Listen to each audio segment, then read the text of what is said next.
In this video, I am going to show you how to create this type of 3D text effect in Photoshop. First, type your text here.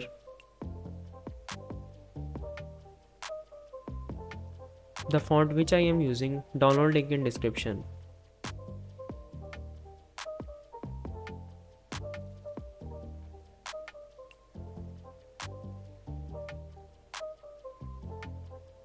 Go to layer style, drop shadow. Follow this setting.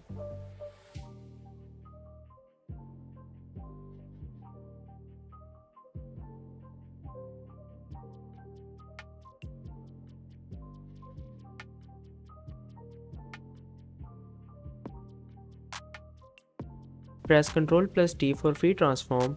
Hit arrow up and arrow left key.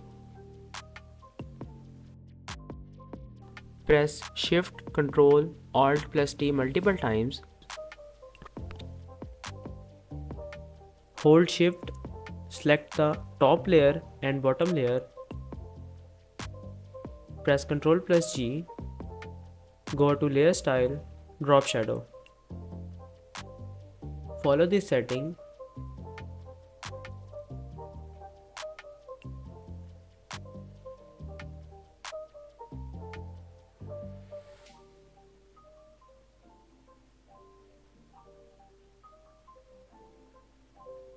And that's it. Hope you like this video. Subscribe now and thanks for watching.